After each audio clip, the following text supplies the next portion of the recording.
a minute, I put a record for this.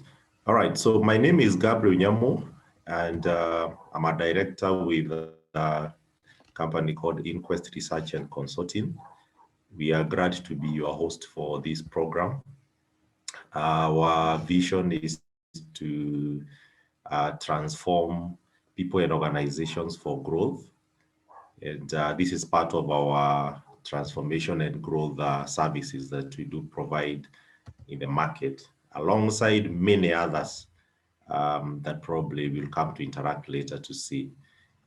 So the essence for today's session is to be able to take you through briefly um, just what you expect from this program. But we are always keen on transformation. So we like, first of all, helping you understand the background, even the reason why this training is important, so that by the time you're signing up and you get into the class, you attend with an understanding. It's good to understand the context and the background of anything that you do, especially learning programs, before getting into it. So that's why we usually do this briefing before the class starts, to give you a bit of a preamble and set expectations and help you appreciate the dynamics and what is happening in the market and why this skill is critical for you, especially to catapult and accelerate your growth. So as I said, my name is Gabriel. I'm one of the directors for Inquest Research and Consulting. So I'll just get into the briefing for the course. If you have any query on course of the presentation, kindly just put it on the chat. I can see one of my colleagues, Tabitha, is around, so she'll be able to read for me the questions towards the end of the session. So this is supposed to take not more than 1 hour, so by 8 we should be done, or maybe slightly before that time. So the course is called Data and Analytics using Excel and PowerSuite. I'll be explaining what these two means. Some of you I know are asking what's the difference between the Excel and what you're calling the PowerSuite. I'll be able to explain that along the way. And so the scope of my presentation is arranged in the following way. First of all, start by giving you a preview of what we call the fourth industrial revolution, the fourth evolution that has been happening globally. And this is very critical because we are not doing these courses in isolation. We are part of the wider group, and we all know what is happening out there in terms of digital transformation and the disruptions that are taking over the world, the advent of artificial intelligence. So we're touching a little bit of that just to help you have a perspective that is informed. Then because you're talking about data, I will kind of give you a bit of a background about what we call evolution of analytics. Analytics have evolved over time, the way we knew them 20 years, 30 years ago, and the way we knew it today is quite evolved. I'm going to give you some of the evolution journeys around analytics on what you call data to insights. Then a bit of BI introduction and something we call value reporting. I'm going to touch on that. I know this is not a data science course, but it's just good for you to have a bit of a high level of precision of what BI is, that is business intelligence and value reporting. And you see now where this course is going to plug in to help you activate your knowledge. And then I will later finally introduce what you call the Excel PowerSuite, just to help you understand what you'll be covering, the class housekeeping rules, and basic details that you require before getting into the class. Then finally, you can have maybe a 5 to 10 minutes course kind of a feedback. As I said, if you have any query on course of the course briefing progression, put it on the chat. I'll be able to respond to you along the way. So let's maintain mute status so that we can be able to interact much better. Good. So let me start by giving you the overview of what we call the industrial revolutions and what has been happening in the last centuries, and why in the 21st century we are in a different dispensation that requires a different approach, especially for us professionals who are in the marketplace. Because if we don't align ourselves, then as we all know, we are studying the risk of being disrupted as well. So it's good at least we position ourselves, and I'm glad at least you considered this.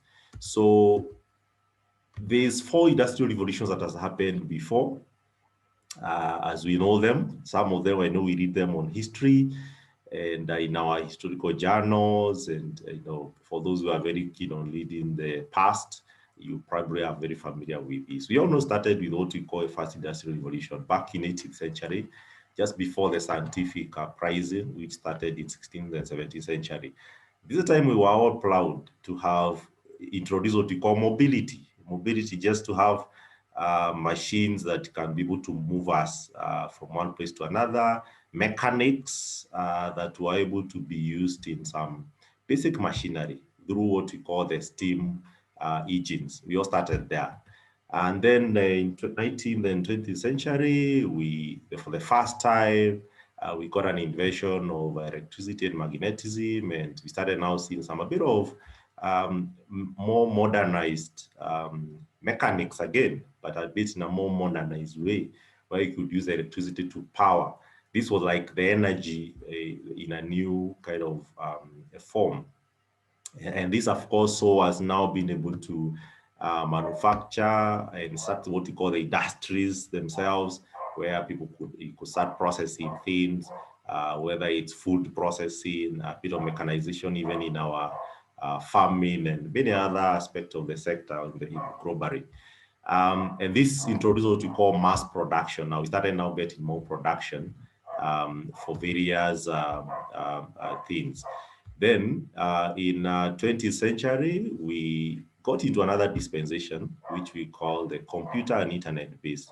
The last two evolution are the most critical.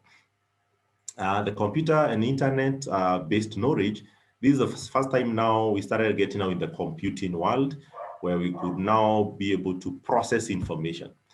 All before this time, we had information. Information is nothing new, it has been there. But sometimes the information was maybe on a paper, on a black book, or on a journal that is maybe physical journal somewhere, but we didn't have that information in an organized way. So when computers and internet-based knowledge came, we kind of started now getting information organized a bit more better, and it will be put in an electronic device, which you call the computer, for processing and maybe for collaboration and for sharing. And the Internet of Things now started now giving us a bit of a capability to organize our information and to collaborate it globally. This is the first time that emails, you can be ignoring that email that you hold or that you have, whether it's a Gmail or your office email.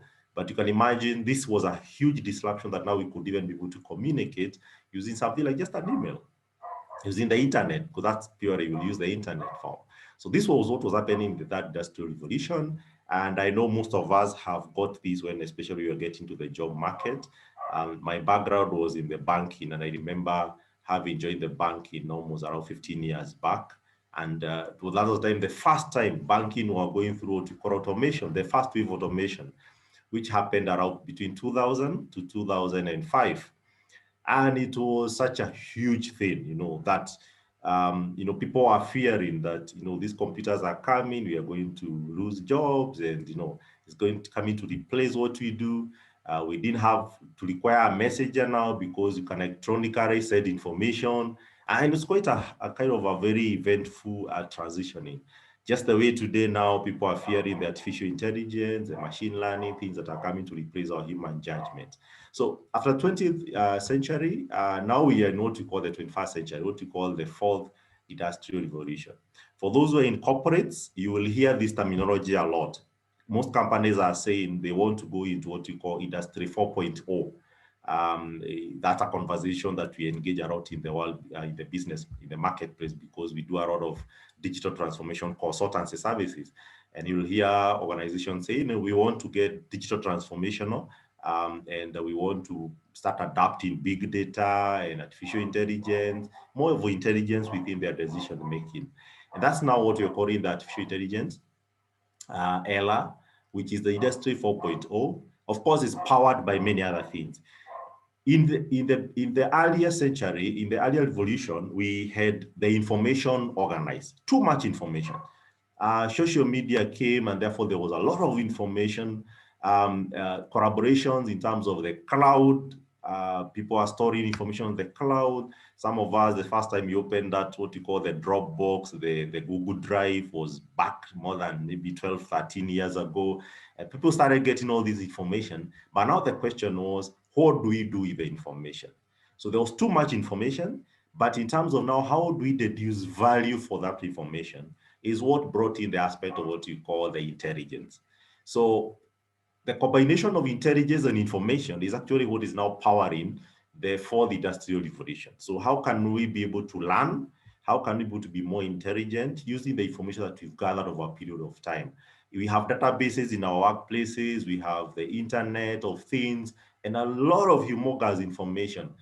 Even in social media, the likes, the comments, the shares, all the tweets, the hashtags, all those are form of information. Some are structured, others are unstructured. So the challenge has been now, how do we get intelligence from all the information to become more discernible in terms of decision making in the marketplace, and also probably even in our livelihood. This is what now is happening currently. Of course, you have the advent of things like the blockchain, which is also now coming in. But the foundation of, especially the fourth industrial revolutions, is purely founded on data. And I'm going to show you another slide on this. It's purely data-driven. It's the data that is driving this 21st century revolution. So because of that, there's what now we call intelligence-driven disruptions, which is, of course, the first thing is how do we model our data and deduce insights from the data and be able to predict a future. Because everybody is curious. A human being is very curious about the future. And if somebody told you about what will happen tomorrow, you will want to sit with that person, or maybe make that person your buddy. If somebody is able to tell you what is likely to happen next year, be sure that person will want to, you'll want to be next to that person all through. Because we are all curious being by nature, the way we've been created. We are very curious about tomorrow. That's why if somebody may want to prophesy in your life and tell you about next week or what will be in the next 1 year, you want to hang out with that person more. Same happens now in the data space. If you can be able to have that ability that you can be able to process a lot of intelligence from the past data, and you can discern patterns, and you can almost tell either your boss or your stakeholders, hey, from the trend I'm seeing here, in the next 1 year, this product probably is likely to be getting us into losses, or we are likely probably to get exposed to this risk. If you can be able to discern that, you can bet, or you can probably take it as an assurance from me, that boss will always want to have you around. So the big data and predictive analytics then is a critical issue. And in the marketplace, initially we used to allow analysts to do this. But now currently, everybody is being forced. You have to understand how to do those predictive models. You have to understand how to interpret big data, and just to be able to process insights from the data. That's what we call the data science. That's why now I think one of the most sought for job, in terms of professions currently, and quite very expensive guys, are people what we call the data scientist.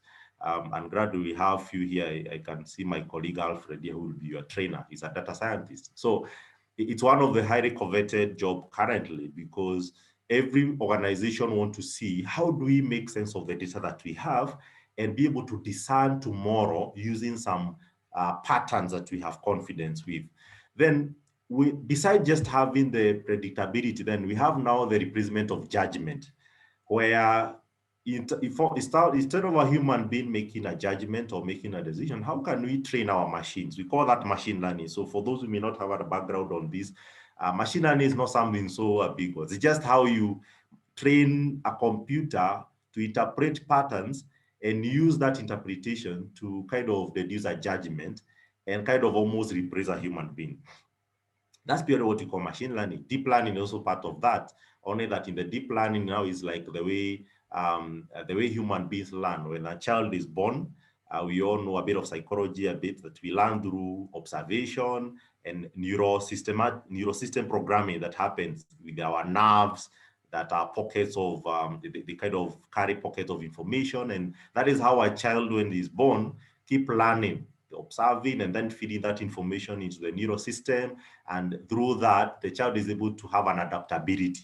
That is actually what we call deep learning in a very layman language. It's how do you train even machines to kind of use that neurosystemic kind of learning to be able to interpolate information and self-learn by just observation and the information that they're feeding on. And the end of this is robotics. So we can now start seeing now robots that are coming, which can almost be able to, let's say, be placed in customer service. You may be seeing the electronic gadget in terms of just that human-like being called a robot, but I want to demystify that robots are not just those human-like things. It is actually the program that's learning behind the scene, which is all fed using data. Then for finally, now we have to call the cloud computing, where now information is shared. It's very interesting conversation. Most companies are now going to the cloud. There's what we call on-premise systems and on cloud systems. If you choose among the two, you'll find most companies are now moving to the cloud. We are kind of almost now starting trust that we can have cloud servers instead of having the storage in our premises. Initially, everybody wanted to manage their own data center. I know there are a few big organizations that are still having their own data center, but in terms of collaboration, they are still sharing part of the information into the cloud. And what that is helping us, it is helping us democratize how we use global information. And this is what is building what you call the big data, because all our information is out there actually.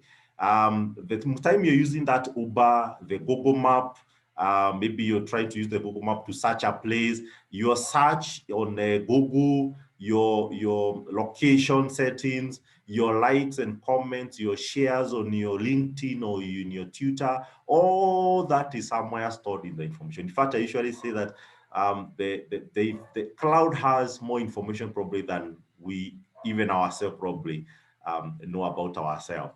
And that's why if you go to Facebook and you're trying to play with some of these apps that you put your image or you ask a few questions and they kind of almost draw an image using computer visioning and the image recognition, they can be able to tell you how you look like when you are old.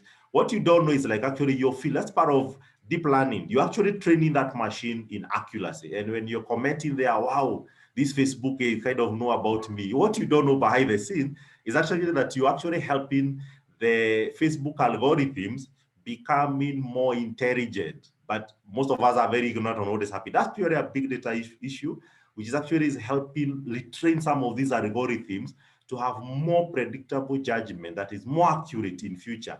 And this is what is being used now probably to position your behavior. They can tell you whether you can be a good manager or you can be a leader or a CEO, or you could lead people, you are an influencer, or probably you are a team player, and so many other behavioral aspects. They can be able to be derived from there. That's because of the cloud computing, and this is a game changer. So the background for all this is that data is a foundation for all these phases of disruption in terms of what you call intelligence-driven disruption. And therefore, if we position well in data, having data skill set, then definitely we are going to be relevant during this phase. Beside the intelligence disruptions is what we call changing customer experience. You may ask why maybe I'm taking you through this, because this is the foundation of the reality in the world. And if you don't position with this, then you're likely just to take this course religiously. And I don't want you to fall into the trap. You need to understand the rationale and the background in the market, and this will make you more relevant. And even the conversation you have with your, let's say, your bosses or your stakeholders is going to be very strategic. Now, what is happening in the customer demands? One is everybody wants to have personalized service. Even some of you, I think, when you're engaging with Tabitha or myself, there are people who tell me, I want a very personalized Excel training. As much as you're coming to the class, I would like it to be more personalized. So now, how do you personalize a service without knowing the person? You have to know the person for you to personalize. Now, how do you know the person? By getting information and data about the person. So the more you know about, the more information you have about a person or a customer, for example, or an employee, the more personalized you can be able to give their service to, or maybe their attention to. So because of what you call customer empowerment, everybody don't want to be generalized, that you have like a one size fit all kind of a service. People want to access a service where they feel, if it's Awiti, if it's Bernard, I can see, if it's Amos, Florence, Maureen, I can see. You want to have that touch of a person. So it's more personal to you. And that's a very critical game changer. So that means then you have to correct data and have a lot of information about a customer or about an employee or a stakeholder for you to be able to personalize a package that needed to them. Then, of course, is what you call on-demand service. Customers want on demand. On demand means when I need it. I always give an example of the first time I ever subscribed to an internet service provider in my house, almost 10 years back, more than 10 years back. And when I subscribed to this, used to pay a certain specific amount every month. Whether you use the internet or not, you have to pay. Now, apparently, some of us were in a lot of travels, either in consultancy or in work-based kind of environment. So you travel all the way out of the country or maybe all over the country. And therefore, you are not in your house where you can use the Wi-Fi.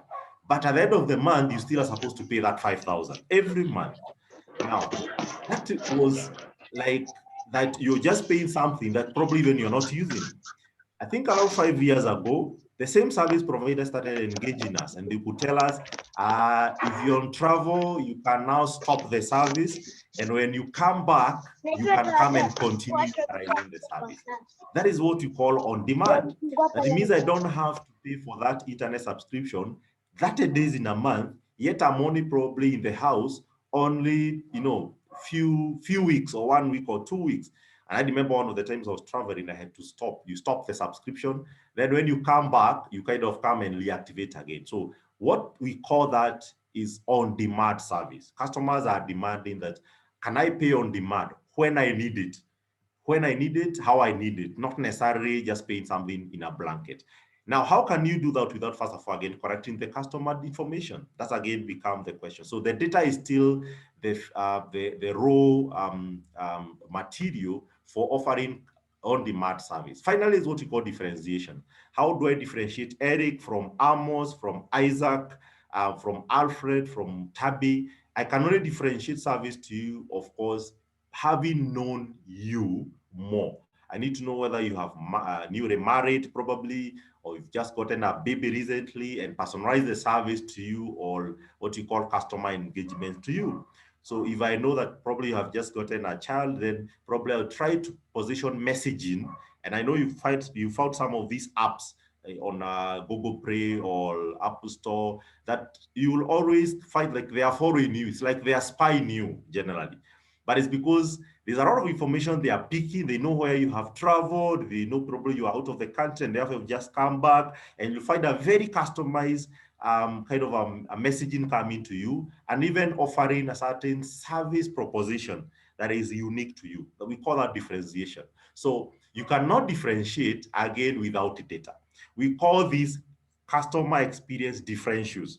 So you cannot offer customer experience differentials without collecting data again. Now you can see the second wave of the changing demands in the market. So intelligence-based disruptions, and then now the customer changing preferences. And these all are founded on data. Data is the gold for all this.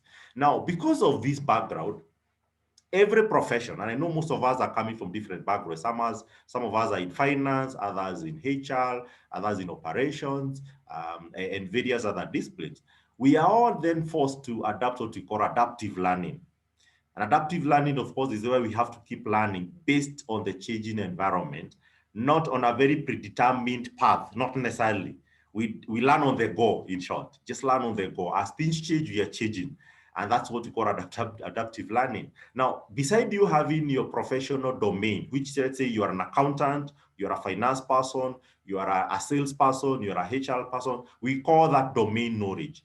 Beside having the domain knowledge, you are now required to have understanding of business, because you are working within a certain ecosystem. So you need to understand how your organization generates value, how they serve your customer.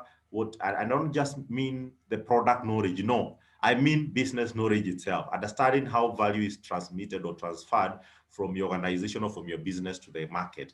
So you have to understand that. You have even to understand a bit of strategy of your organization.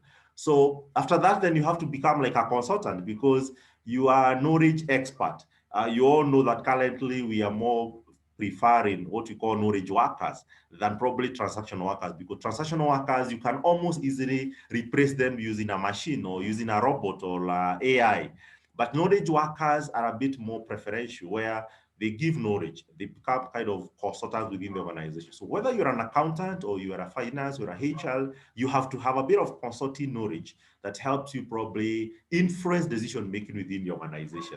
Then, of course, we have what we call the tech. You have to have a bit of digital skills within your marketplace. Besides you being an accountant, you have to have a bit of digital skills. Besides you have been a HR, you have to have a bit of technology skills to be able to adapt the current market. Then, of course, you need to have intelligence. That is how you interpret and develop judgments from data that we have. And this is now where the data and analytics comes into place.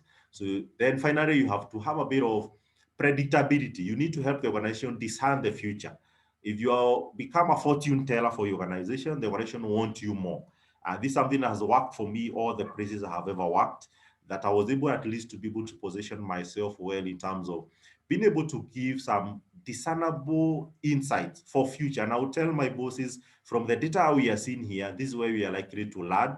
This is the risk we are likely to start getting exposed to. And through that, I was a bit very relevant in all places that I have worked for. Probably not because you have a better qualification in terms of paperwork and the studies that we do, but more of being able just to play around with numbers and you kind of give some insights. Then, of course, is what we call data visualization. Being able to tell stories from data, it's very important. You have to be a storyteller. When you're telling, every human being want to hear and to listen to stories. For all of us, we know when somebody's telling you a story, it becomes a bit fascinating and it captures your emotions. So besides just being technical in terms of data analytics, the final game is just be able to be more a storyteller. You can be able to tell a transformation story and you fascinate your stakeholders. Then, of course, a bit of leadership. And finally, you have to be a design thinker and a very adaptable. Now, in short, why I'm bringing this into this is that you kind of almost become a jack of all trade or more of a professional generalist. And I think if you look at the trend line now, as much as you need to have your domain area alone will not make you sustain in the market. So if you just have only, let's say, HR skills, or let's say you have sales skills only, and you lack these other integrated learning, you'll find you are likely not to be very relevant in the marketplace, or your growth is going to be amputated. You're going to experience a bit of stagnation in your marketplace. So in short, yes, always have a domain. That's very critical. You have to have a convergence of one skills, and you have to have an authority in that. But you need to build these other complementary skill sets. And this is very important for you, even as you position in your career, regardless of which background that you're having. And to utilize all these skill sets, you have to be a design thinker. This is something off the cuff, but I would like you to go and start Googling and YouTubing about design thinking skills, kindly, because you will probably come to appreciate this later. It may not make sense for you right now, but we are more interested in the marketplace with design thinkers. I know initially we could talk about analytical thinkers, critical thinkers. Now we are more interested with what we call design thinking. And this could be a topic in another day. I would like you to go and research about this. It's a must-have. You can just do a self-training through those e-learning platforms that are all over. Just go and Google about design thinking. It's a very critical skill set for you in the 21st century. Now, let me demystify what you call big data. Big data, of course, is a large amount of data sets, whether structured or unstructured, that they can be analyzed computationally to be able to provide insights and learning to solve complex real-life situations. And I want to say this, we did a bit of a research towards last year, just when COVID was coming into place. And we actually noted that very few organizations have actually adopted the full big data ecosystems. Most organizations today, over 70%, they are still using their own data only. That means they are not integrating the data to the big data, especially in the Internet of Things. So you find companies are only using the data within their premises or within their systems. If you have an ERP, you have a core banking system, core insurance system, whatever the system that you're using, most companies are only doing analytics with the information they have internally. So it could be your employee data, could be your customer information, your financial transactions, your general ledger for those who are in accounting and finance, your CRM data, only the data that is within the systems, which is a limitation. You will come actually to appreciate later that that data that you have in your ERP or your core banking system or your core insurance system probably is less than 20% of what you require to really say that you're in a 10x environment. 10x is what we call the big data. There is so much data integration that you can do out there, and some of these data packs are almost for free. They're out there. If you're using Power BI, for example, you can access some big data. We call them content packs, and they are free out there. You can be able to pick the trends which has been maybe picked from social media. I know Microsoft Azure has a lot of capability in terms of database. Amazon AWS platform has a huge data correction that they have done, and part of this data is actually public free information which you can access, and you're able to pick the behaviors from there. You can be able to see who is making a good salesperson, what kind of behaviors do they have, who makes a good, let's say, finance team leader or a CEO. There's some data that is available out there. What is the current trends per demographics, like maybe age groups? What are youth consuming? What are old people? Maybe what are between 40 to 50-year-old, behavior look like? There's a lot of stuff. And so instead of you just analyzing information that is within your own organization, you need to broaden that to the big data aspect, which is quite a lot out there, and much of it is actually free. You don't even have to pay a lot of money, or some actually free and others probably subscribe a little bit to access some of that information. Now, big data has something we call the 5V of data. It's just good to appreciate. And all right, good. Sorry for that. We have what we call 5Vs of data, and it's good at least you have an appreciation of this. The 5Vs of data, one we call the volume of data. Of course, in big data, we deal with a lot of volume because data is coming from different sources. So the volume is a critical factor. We may not have time to go through all this, but just to give you an eye opener for when you hear people talking about 5Vs of data, then what do they mean? So there's a volume which is purely the data size. Now, depending on the volume you have, you may determine the kind of computing, data analytics capability you may use. I'll tell you, of course, that maybe if I'm using a lot of big data or voluminous data, probably I might have to use maybe Python or R as an application. That, of course, I mean where you're dealing with, let's say, like 100 million of rows. If you're using 20 million, 50 million rows of data, even PowerSuite, Excel can still handle that. I can comfortably say that. But of course, if you're dealing with, let's say, a billion of kind of rows of data or 500 million rows of data, probably I'll move to PowerSuite and maybe just go to a bit of Python because I can be able to run more data analytics scripts there. Then there's what we call variety. It's good to appreciate variety of data. This is where you capture information that is varied, multiple information. If I'm capturing information about you, I need to make sure I capture as much information as possible. Variety about your demographics, your background, your education, what you like, all the information, your family profile. I think this is where now you find there's a lot of outcry out there because of data confidentiality, because in the big data, we have to deal with variety. You have to pick a lot of information about a person to be able to predict about them. So because of that, sometimes it can be intrusive, and you'll find some information which is a bit sensitive and people might be a bit careful to even share. This is why now these like data protection policies are all over the world. They are contemporary issues because of the variety of big data.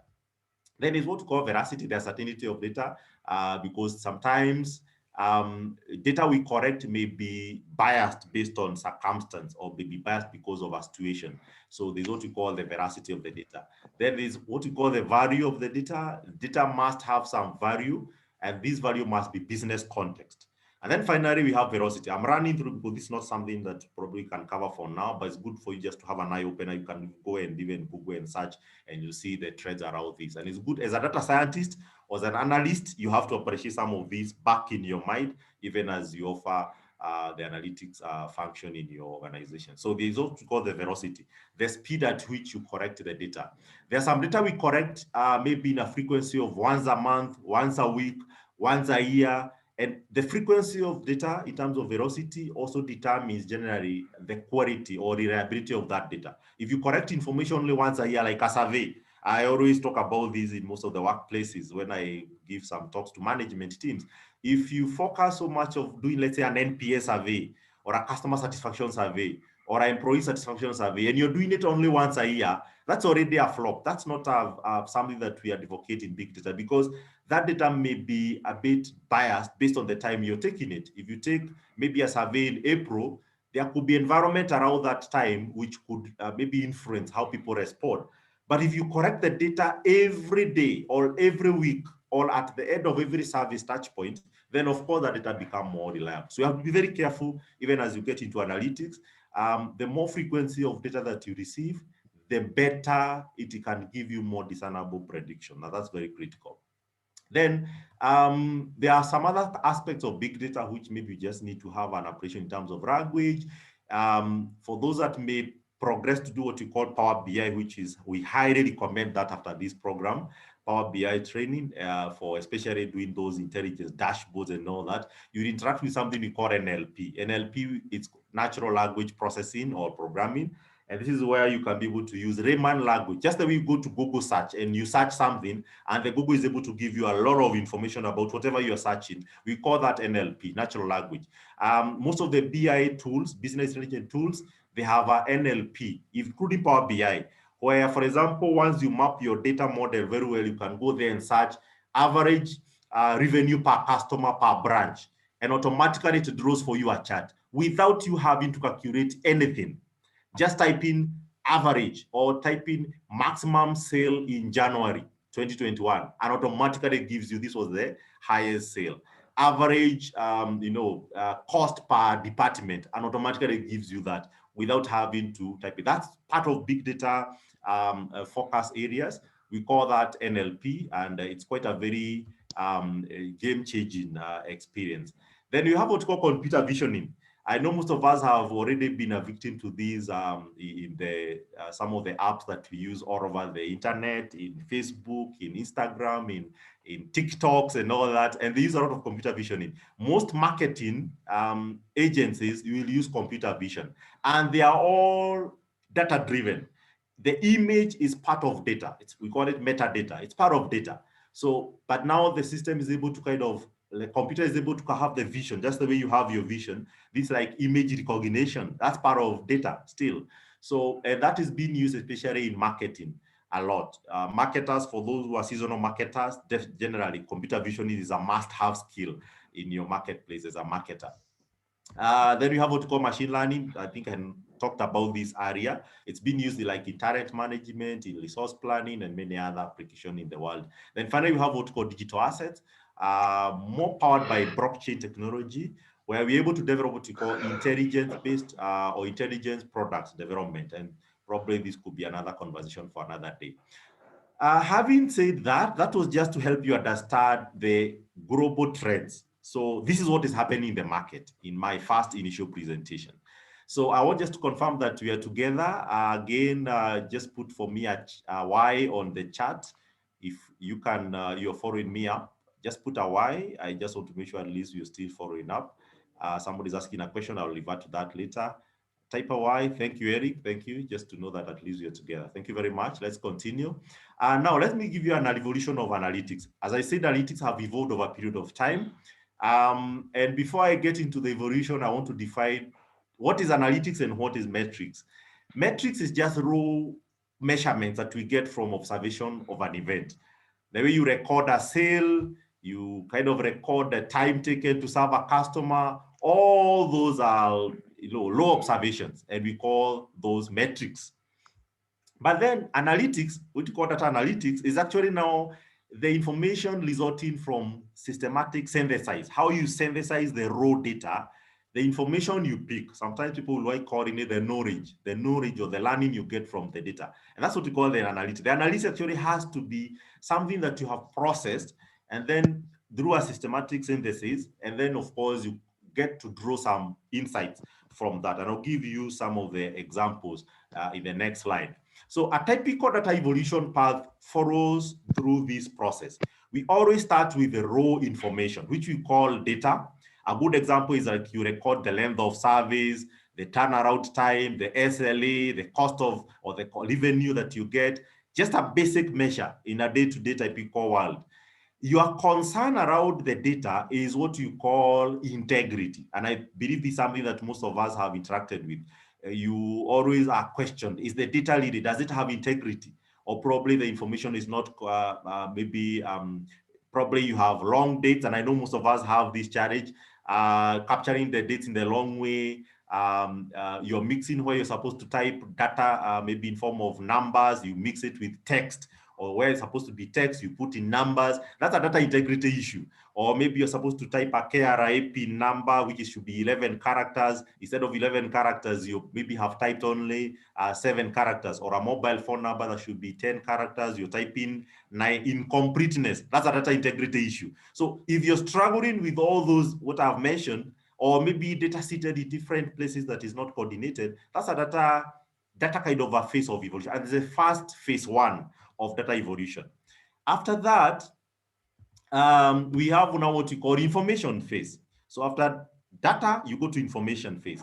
In the information phase, here you talk more about things like you start looking at now correlating one information to another. Let's say one data set to another. Let's say average cost per sales channel or per branch, number of new clients per year. You know, when I start talking about that language, I'm no longer talking about data now.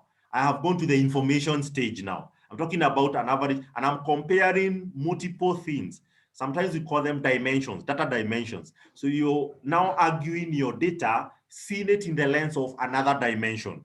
So from one dimension, probably you have now 2 dimensions. So when you have 2-dimensional view of data, that becomes an information part. And here your focus mostly go now to standards and adequacy of the dimension that you're viewing it in. Now, you need to, of course, again, move from the information to what you call intelligence. And intelligence here now, you'll be talking about now the knowledge. You'll be saying, now we know or understand principles that there will be rise in chronic illness, maybe if you're in healthcare right now, in the upcoming 2 months. There you are giving us intelligence. You are not just doing what you call historical journalism. Some of us who are doing reporting is redundant actually, if you ask me, and I usually say this in many of the talks, especially in strategy and data governance strategy we do. Information, what you call reporting is mostly redundant. The intelligence is actually what we require. So beside you telling me we have spent 2 million expenditure in the last 3 quarters or 1 month or 2 months, that is just a report. It's a bit of redundant. So question would be, so what? So if you spend those 2 million, so what? If you answer that, then of course, then that become a bit more intelligent, because then you're able to say or caution me that we have spent 2 million, and if you're not careful, we are likely to spend 3 million in the next 2 or 3 months. When you're given that predictable kind of a future, then your report become now more variable. And that's what we call value report, which I'm going to mention later in another slide. So here we test now what you call relevance and reliability of the intelligence. For those who have ever heard about this NIS, the National Intelligence Systems, the guys who take care of our national security and all that, you know, you hear they'll say that probably they have indication there's going to be maybe a terrorism attack somewhere, or some gang raid or something like that. That actually is intelligence. When they even say that, you'll always almost get to see that happening along the way. And that's because they have already maybe received a lot of complaints. They have spotted some weird guys all over, maybe some wee hours of the day. And through that information, they're able to tell automatically with authority. They may not be using a lot of intelligence systems, but they're able to tell you there's likely to be an attack. There's likely to be an insecurity, maybe over a certain period of time. Then finally, we have what you call actionable insights. Now, you now convert the intelligence into the insights. Now, in the insights we'll be talking about, we have deep introspection, that doubling our customer. It's like you have a control of the future now. That when I double our customer engagement, we are going to improve our net promoter score from 5 to 30. Now, look at that statement now. I'm not just reporting what has happened. I'm actually just saying I have already gotten the learning and the insight that if we double our customer engagement, we are going to increase our NPS from 5 to 30. Now, if you are the type of a person who is reporting this way now, be sure you are going to be relevant. But if you're just the person who just maneuver numbers and just present them, regardless of whether you do the pie charts and those backgrounds, that's okay. But as long as you're presenting information and data, it is still not variable. But when you add intelligence and insight, automatically it's the game changer. Your boss will always want to hang around you. They will always want to ask you, tell me what the data is saying. Give me, it's like you become the prophet in the organization. And that's very kind of indispensable in terms of your career position. Then finally, it's just telling a story. And that's a bit more soft skill. How you now be able to tell a story from the data that you've probably analyzed and the reports you've done and kind of the models you have come up with. And you can almost come and say, we have definitive and discernible management controls of our net promoter score in customer survey, and you can tell a nice story around what has happened in the past, and that become what you call memorable business testimony. So I would like all of us to desire to move from the data phase to the transformation story, which is purely where all of us should be targeted to be. That is what you call data evolution path. You can see this a paradigm shift in every stage. When we do a lot of research in the market, most organizations are still struggling on the first two phases. They are still struggling with even completeness of the data, accuracy of the data, which is at the data integrity level or the information level. And that's why most of the organizations are still demanding to have more, let's say, data scientists or people who are able to help them transform the organization to become more data-driven. Now, finally, there are another evolution of analytics is what we call the different types of analytics. We have what we call descriptive analytics, where we answer the question of what has happened. Most of us, that's what we report. What has happened? How much cost? How much revenue you have brought? That's purely what has happened. But then we have what we call diagnostic analytics. What has happened and why has it happened? Answering a bit another question of adding the why. Then the third one is what we call predictive analytics, where now you answer what has happened and even why it has happened, that's okay. But what will happen, when and why? So the first two, descriptive and diagnostic, are more past looking. Now, predictive is more future looking. What will happen next and when it will happen and why? But then we don't stop there. We have what we call predictive analytics, where now we talk about scenario-based analysis for decision making, where you create scenario.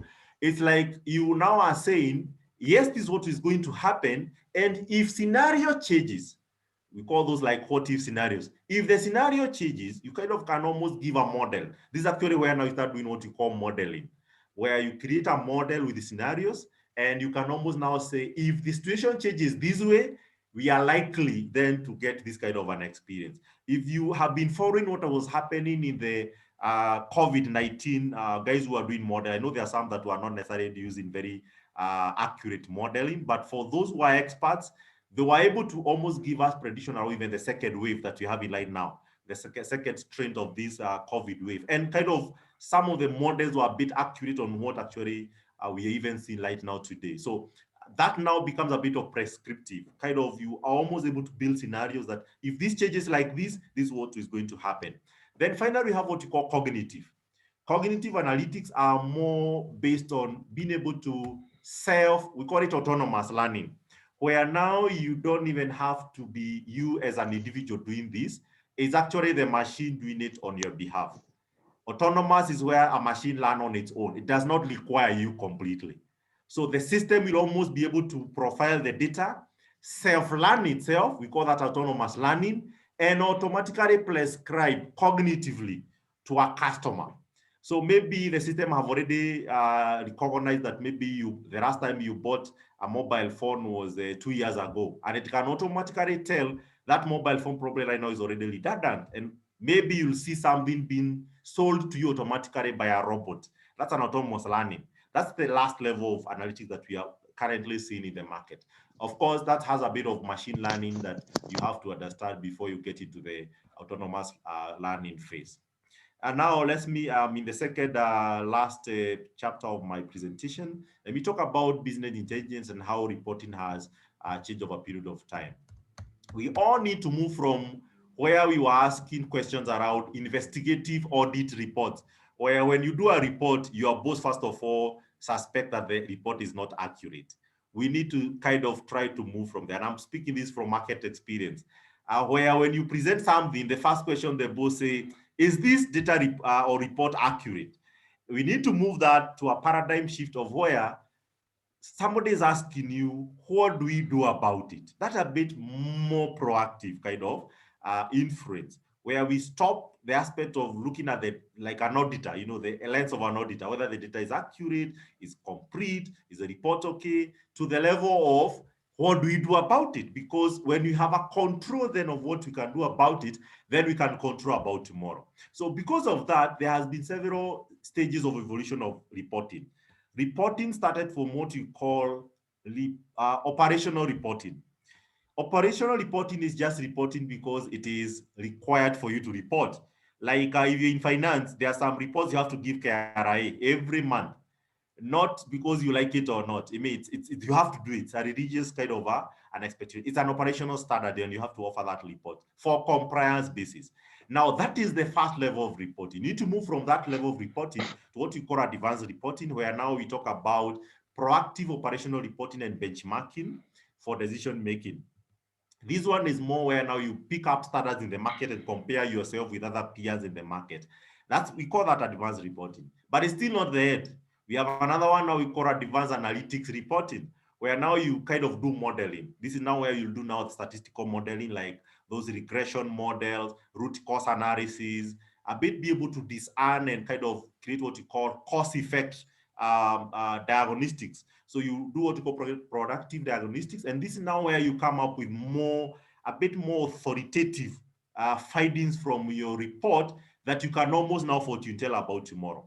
But then now we have what you call the value reporting, where you build scenarios, predictable scenarios, and this is now you can now start using things like the AI, and you can almost be able to predict the risk aspect, machine learning algorithms, and this now gives you what you call prescriptive and predictive scenario modeling. So what capability do you require? In our research, only 56% of 56% of organizations are still doing operational reporting, 30% at the advanced reporting, and only 4% of organizations, this was as of 2019, were at value reporting. Though that tells you that there's a huge gap, and that's why there's a demand for data skills. It's much demanded than never before, because most organizations want to go to that value reporting level. Apparently, we have no capacity.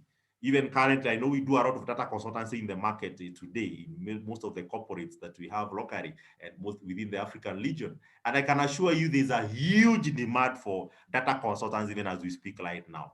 Now, what capability do you require? I've just given you a bit of preview of capability you require. For advanced reporting, operational reporting, I mean, that doesn't require a lot of you just need to be more data savvy, especially the traditional analyst. You are good enough to do that, but maybe for advanced analytics and value reporting, you may require a bit of more data science skills, just to be able to provide that capability. Now, let me now introduce you to the Excel PowerSuite in the next 5 minutes, then I will allow question and answer. Now, why we are doing this, again, as I've given you a background first, to make sure at least you have the right mindset, so that you don't just sign up into a program you're not necessarily having authoritative information about. So we have the upcoming program which you are facilitating, which is called the Data Analyst Using PowerSuite. I will say this is just one of many. There are those who do Python, there are those who do R, there are those who do other applications, but we highly position because this one is a bit more easy to understand. Everybody is using Excel in one way or another on a daily basis. And therefore, you have all tools you may require to actually become a very good analyst and start embracing some of the data science trends that you require in the marketplace. If you may want to progress data, maybe for more programming-based kind of analytics like Python, that's okay, it's still open. But when you start here, you have the right foundation. Now, the running outcomes, I think we had shared these. I will not necessarily repeat this a lot, but I'll just give you one of our promises that you are going to at least optimize your time by 40%. If you spend 1 hour doing something, you need to slash that time by at least 40%. Our experience is that we have always achieved more than 80%. In fact, to an extent, sometimes 100%. I have evidence and testimonies of some banking. I think it's one of the leading bank we were training some teams almost 5 years ago. And we found these guys who are doing management reporting on a daily basis. And they could analyze M-Pesa transactions, ATM transactions. You can imagine if you're in some of these top 3-4 banks, and M-Pesa transactions alone, one day you have like 5 million loads of data, one day alone. So these guys used to have a backlog of almost 2 weeks at every given time. They are analyzing 2 weeks ago data, every day 2 weeks ago. I remember when we went, and actually we trained actually this exact training that we are doing here, and they were able actually to turn around the time from 2 weeks to a record of 5 minutes. Something you are doing for 2 weeks, now you now do it in only 5 minutes and you're done, because you're able to record some of automations. These like are more automated. We call them like query, which are more like the macros people know. But now in this PowerSuite, you're going to help you know how to record queries that are almost like the macros, but now in a more user-friendly way, user-friendly way. And you can integrate data from 20 different sources, model it together without necessarily even using a function. I know there are those who are used to using these VLOOKUP, index and match, XLOOKUP, those functions. You'll understand that later along this course. Those are actually very basic. They are very basics actually. But when they come now to the PowerSuite, you're not necessarily even required to use a lot of functions. You can use some of those PowerSuite skills like for Power Query and the Power Pivot and do very strong data modeling capabilities. You're going to cover that, and it's going to slash much of your time, and you can afford to go and leave. I remember in one of my previous working place that I worked, I could afford to go and leave and nobody calls me. Why? I had actually even mapped some reports automatically through a dashboard. So I go for leave and the dashboard will automatically refresh. You don't need me to be in the office or even to be available for a phone call. I could switch off my phone. But as long as the data is accurate, the report is there. You can see it by yourself. Then, of course, the aspect of data storytelling. Why are we training this? Professionals are spending 80%. 80% of professionals are spending more than 60% of your time on normal office applications. So that means if you're to drive your productivity, we have to draw it from some of the IT tools, productivity tools that you're using. And that includes now Excel. This is the reason why you're training, because even Microsoft says even today, only 5% of professionals utilize the capability in Excel. I have a CEO in one of the largest agribusiness locally in around Naivasha. We were doing some training sometimes back. And actually, he came and told me later, Gabriel, you know, we have just implemented a system, a BI system that have costed us hundreds plus million. And I have realized we could have actually used Excel and maybe a bit of Power BI, which will have hardly costed us $1 million. But we have used almost 100 plus million to deploy a BI platform, but we have actually realized we could have all done it using some of the tools that are already available. I have gotten that conversation in so many places, and it's because people probably don't understand the power behind this. So we are going to cover 4 things. 1, functional analysis. This one, we are not going to focus a lot of this. I know there are those who may want to learn those, I don't know how to use VLOOKUP. We are going to rush through that, but that's not even the focus. You'll come to discover that. How to use those index and match, the sum ifs and all that. And we call that functional. Actually, that would be like only 20% of this course. We are not going to focus on that. Majority of this is going to be on the next level, where now we talk about Power Query, then the Power Pivot for data modeling and DAX functions. You're going to learn a new set of functions we call DAX. DAX means data expression formulas. You're going to learn about that. And then finally, the Power View and the Power Map for doing data visualization. So as I said, because there are people who are coming from different backgrounds, we are going, yes, to still touch on the functional analysis, but I can assure you that to be maybe just for maybe less than 3 hours only, or maybe 4 hours maximum, just to have a refresher on the functional skills. And we're going to take you through that. What you're planning to do for the functions, we are going to subscribe you to a lot of other self-paced learning. There's a lot of content that we have that you're going to cover, so that we have more time spent on the PowerSuite, which is actually more robust for you. And in that one, you don't require to know a lot of functions, and you're going to be a very super user in Excel. Then, how are you facilitating this? It is purely, we are going to use, we have 2 classes, I know, for those who are attending the Saturday class. The upcoming one is for full day Saturday, which we highly recommend because you have one-on-one conversation in a physical premise. I know we have all gone virtual because of COVID, and therefore we still have the virtual option, which is happening in April. But for the physical class, it's going to run for 3 consecutive Saturdays. That means that will be like 3 full days, running from 8 to 3:30. And it's going to be covering between 7 to 8 hours. We are very keen on time. Then, besides just the Saturday class, you're also going to access some of the content, because again, the class may only handle this much. You're going to be subscribed to another e-learning platform besides just the live class. We will have an e-learning platform we call MyVarsity Global. We are going to create you as a student there. You are going to access now some more content there, which there are even some quizzes, some practice questions are going to be uploaded there where you can practice. Like you give you a worksheet with some data and we want you to test it, and you can upload it back there, and the trainer is going to kind of help kind of review for you. All that, we call that learning reinforcement. They are going to be done in the e-learning platform. So the physical class is just going to give you what you call instructor-led instruction, but then later you can access some of the materials and notes. Even the notes will be uploaded in the e-learning. You're going to download the notes, some workbooks, and other references. You're going to see them there. Then what do you require? You require a PC, reliable internet, especially if you're accessing the e-learning side of it. And then, of course, you need to have at least 2016 Microsoft version or Reta versions. We highly recommend 2019. If you can be able to probably upgrade your system between now and Saturday, upgrade to 2019 is going to give you more robust features, or else Office 365. If you're in Office 365, you're good to go. But we highly recommend at least 2019 or Office 365. If you don't have, and you maybe are using a personal laptop and you may want probably to be installed, kindly liaise with Tabitha. She's going to connect you with though at a small fee. We have a partner who does installations. They can install for you remotely. Actually, you don't have to come to your physically. They can kind of install for you in your application to upgrade your version at approximately maybe around 2,000. But I think you'll have that conversation separately with Tabitha if you may need some installation. Alternatively, as with your IT department, they can also be able to install for you.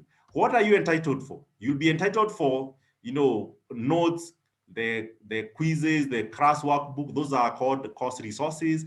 1 month free coaching. After the training, you'll have a whole month to kind of access us and ask us any question, and maybe give us any feedback, or maybe somewhere you're stuck, we can be able to troubleshoot for you for a whole month. So you can do a project and we'll be able to supervise for you. You get a certificate of compression. You'll access some Excel clinics. We usually do some free clinics after a while. You can access that. Mostly they're usually for 1 hour, where we kind of give you some guidance on some changes in the use of Excel or some contemporary features. Then Q&A session, sometimes we hold, you will be able to access that. Then you'll also be able to access some free tips that we keep giving to our alumni over a period of time. You can be able to access that along the way.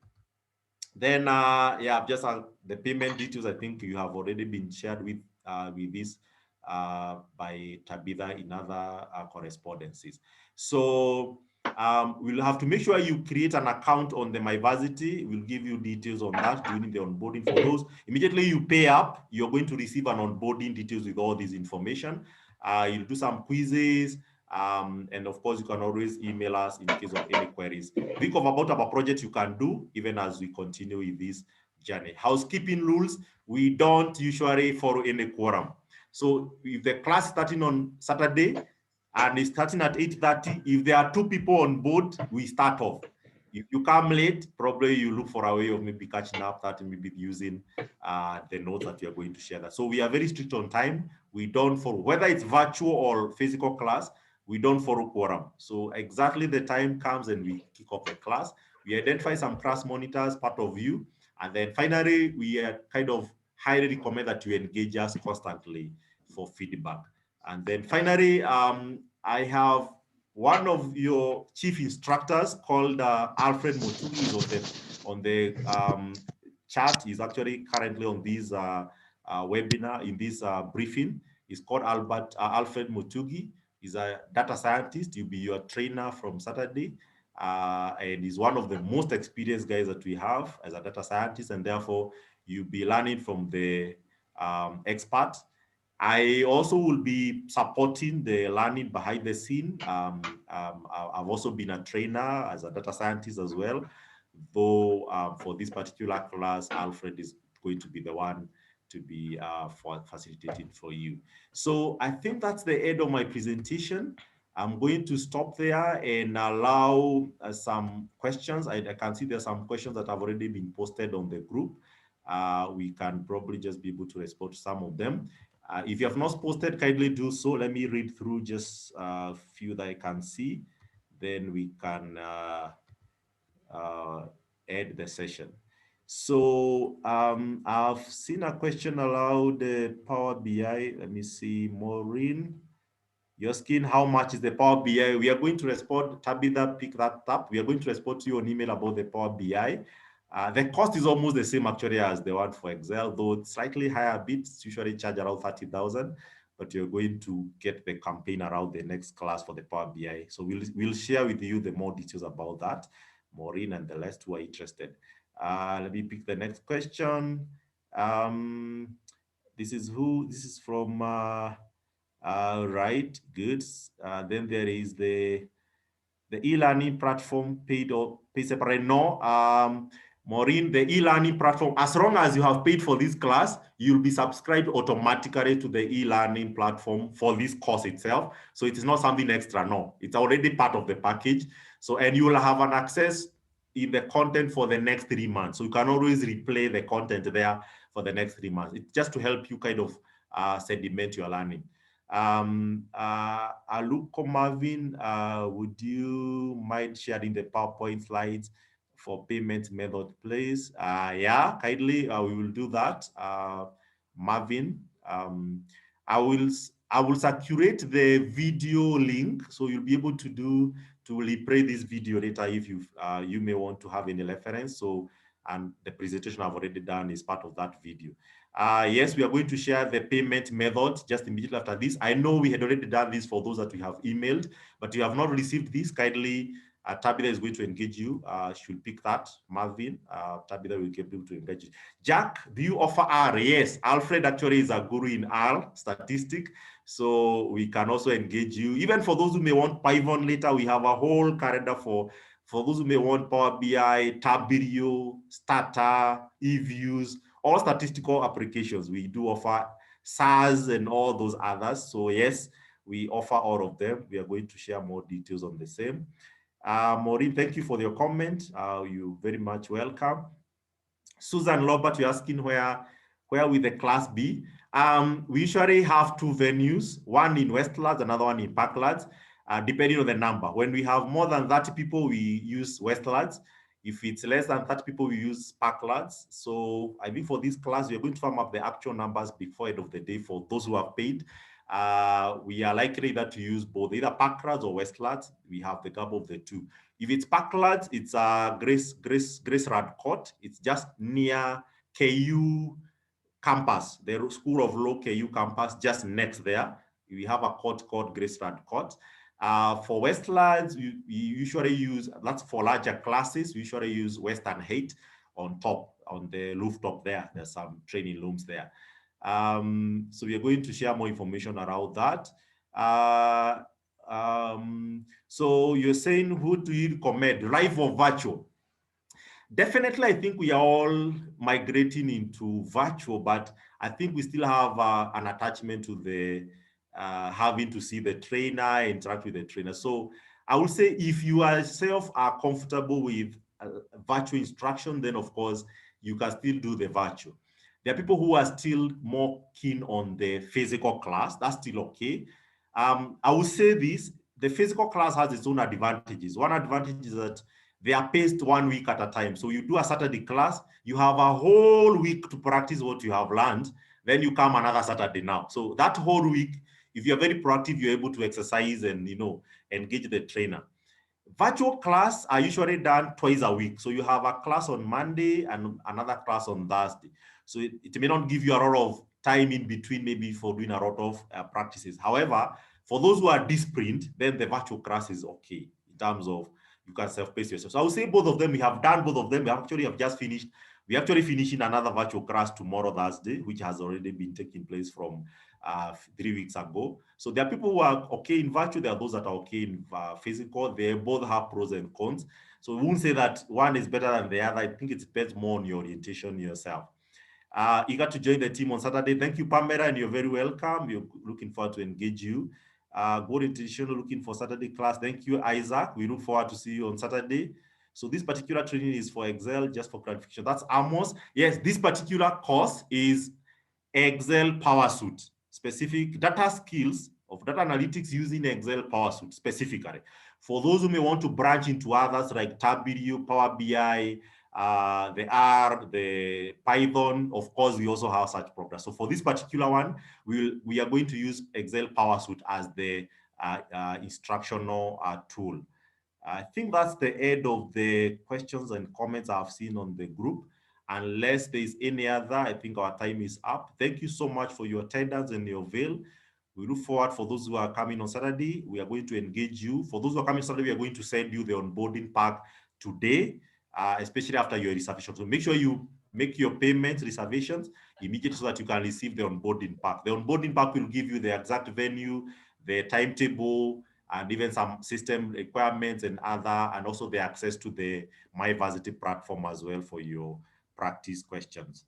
So I think unless there's anybody else who have any question or you may want to comment something, I want to give you, Alfred, just 1 minute alone, just to introduce yourself to the team so that they can start seeing their face before they see you physically on Saturday or probably on the virtual class in April. So the virtual class is taking place in April. The physical class is coming Saturday. If you want to master this, we do physical classes every odd month.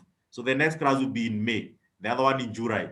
For the virtual class, they take place every even month. So you can almost take that as a cycle. Take advantage of the current campaigns because I know we have discounted this course for these particular editions. If you maybe are coming for the next classes in May, you are likely to find out maybe 10,000 more because the actual market price is likely higher than what you're offering right now. So we are still in the early year. So we're offering the new year, Q1 new year offer as a package. So Alfred, kindly 1 minute so that you can close up in the next 2-3 minutes. Hello, good morning. Yes, my name is Alfred Mutugi. Just like Gabriela said, I'm a data scientist, and I'll be taking You're a bit low. You can increase your volume, Alfred. Yes. Yes, my name is Alfred Mutugi. I hope I'm now audible, Gabriel. Yeah, just go ahead. Just go ahead. Okay. I'll be taking you through the Saturday session. And one thing I can encourage you is that it will be a very interactive session where we are able to also, as we learn new tricks of how to manipulate our data, we'll also be looking at our day-to-day activities and making our work easier. So I look forward to seeing all of you. Thank you. All right. Thank you, Alfred. Alfred is a very engaging trainer. I'm very sure you're going to enjoy his instruction. He's also a bit humorous in the class. I'm hoping that you'll also have fun even as you learn. So kindly looking forward to engage you. Thank you, Daniel, for the comment. Yes, this is the next big thing. We look forward to take you through this journey in data science and analytics, and this is going to be a game changer for all of us. So I look forward to I will also be there on Saturday in the beginning. Look forward to engage you. Look forward to see all of you. If you have friends that you may want also to join with you, kindly tag them along. We are going to close the reservations today for the Saturday class. So if you're already joining us, make sure at least you finalize your reservation before end of today. And as I wind up, I will really highly say that this should be something for even if you're sponsored by your employer, kindly take this as a personal issue. I said I have worked in the banking for 10 years and insurance company for 3 years. This catapulted my role. I never bothered or kind of struggled to have conversations with my bosses around my worth in my job. I remember in my banking experience, which I was there for around 10 years, there's something I did in one time using just Excel. And I remember we were doing some model for as a case that the banks were forced to pay some amount by the High Court, the Industrial Court, sorry. I think it was 2007, 2008. And most of the banks during that time, they failed to calculate the right payment.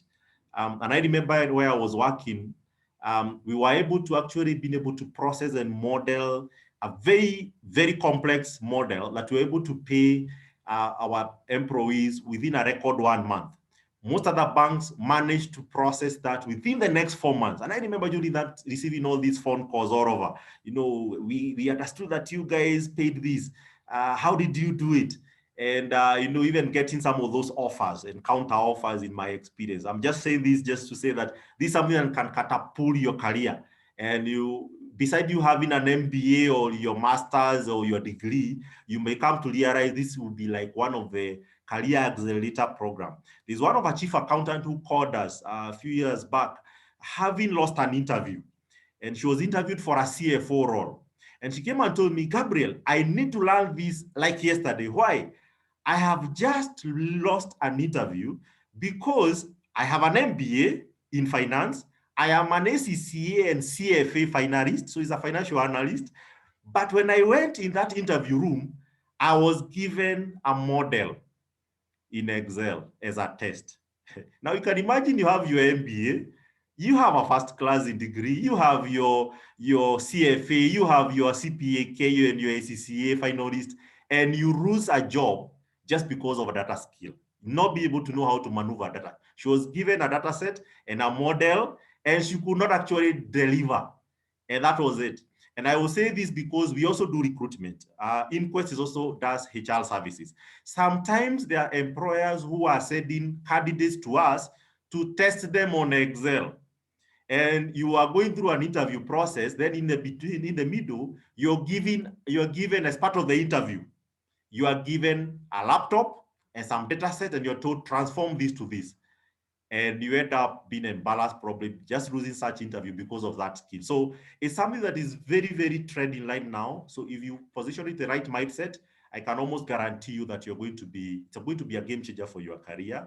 And I look forward that we can be your transformation and growth partner. So thank you all. Let's stop there. We are 20 minutes late.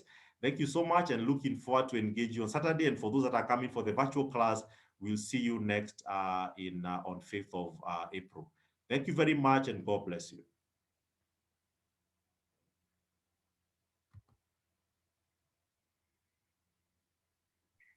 Thank you.